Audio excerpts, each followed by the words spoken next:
हरियाणा प्रदेश में बड़े स्तर पर मौसम करवट लेता नजर आया है। मौसम की करवट से किसानों की चिंताएं बढ़ गई है और इस बढ़ती चिंता के बीच में किसानों ने हार्वेस्टिंग है वो तय समय से पहले करनी शुरू कर दी है, क्योंकि जो आसमान है वो काले बदरा से घिरा हुआ नजर आ रहा है। कहीं ना कहीं आशंका है कि कभी भी बारिश हो सकती है और एक बड़ा नुकसान किसान वर्ग को हो सकता है। इस वक्त आप जो खेतों में देखेंगे कि हार्वेस्टिंग के लिए जो हार्वेस्टिंग मशीन है वो चलती हुई नजर आ रही है और एक जिस प्रकार से किसानों को इंतजार करना चाहिए, लेकिन इंतजार की बजाय उनको डर है कि कहीं ना कहीं बरसात की चपेट में उनका जो पीला सोना है वो ना आ जाए, इसलिए कहीं ना कहीं तय समय से पहले हार्वेस्टिंग हो रही है। इस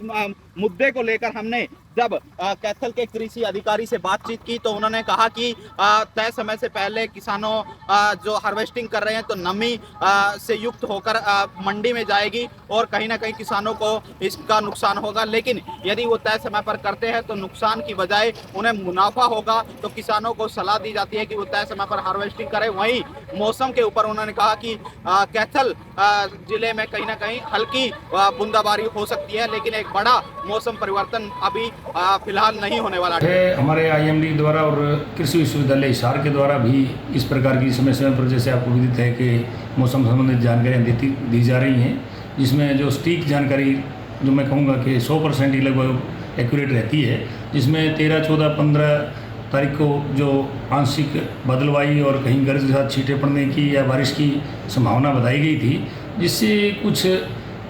जिलों में तो हुई है, लेकिन हमारे कैथल की बात करें तो कोई नगण्य सी ही बारिश हुई है, कहीं बारिश की रिपोर्ट नहीं है, बादलवाई जरूर रही है, जिससे आशंकित होकर के हमारा जो किसान जो है फसल जो अभी हमारे अनुमान के अनुसार जो है पिछले 7-8 दिन और लगने थे। अभी हम मान रहे थे कि कटाई जो है 20 के आसपास शुरू होगी, जो कि इस भय से जो है किसान उन्होंने अर्ली अपनी हार्वेस्टिंग करनी शुरू कर दी है, कंबाइनें चलनी शुरू हुई हैं, जिसमें कि अभी दाने में नमी ज़्यादा है और नमी होने के कारण किसानों को जो मंडी में दाना ले जाने पर परेशानियों का सामना करना पड़ता है और फिर वहाँ को ये सुनने को मिलता है कि इस गेहूँ को आप सुखा करके लाइए, जबकि जैसे आपको विदित है कि किसान आजकल कंबाइन हार्वेस्टर से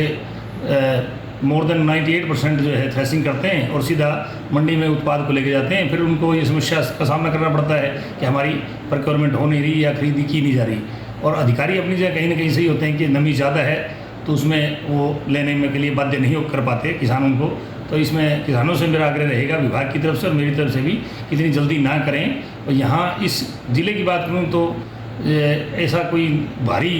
चेतावनी नहीं दी गई है जिससे कोई ज़्यादा बारिश आएगी या ज़्यादा गेहूँ खराब हो जाएगी, क्योंकि 15 के बाद जैसे आज और कल के बाद जो है सब बाल छटेंगे और धूप निकलेगी तो गेहूँ कटाई भी अच्छी तरह होगी और हार्वेस्टिंग में तूड़ भूसा और दाना जो है अलग अलग अच्छी तरह हो पाएगा। तो इस वर्ष अभी तक मौसम काफ़ी लंबा समय तक ठंडा चला है, टेम्परेचर जो है ज़्यादा एकदम राइज नहीं हुआ है। जो हमारे फरवरी या मार्च में कई बार टेम्परेचर राइज हो जाते हैं उससे परेशानी का सामना करना पड़ता है किसानों को, लेकिन इस वर्ष जो है हम भाग्यशाली रहे हैं कि ठंड लंबी चली है और मतलब सही मौसम रहा है। कोई ऐसा मौसम होने या गरज या ओले वृष्टि ऐसा नहीं हुई जिससे कोई ज़्यादा किसानों को नुकसान हो, और मौसम ठंडा रहने के कारण जो है गेहूं का उत्पादन हमें पिछले विगत वर्षों से कहीं ना कहीं कुछ अधिक होने का अनुमान है।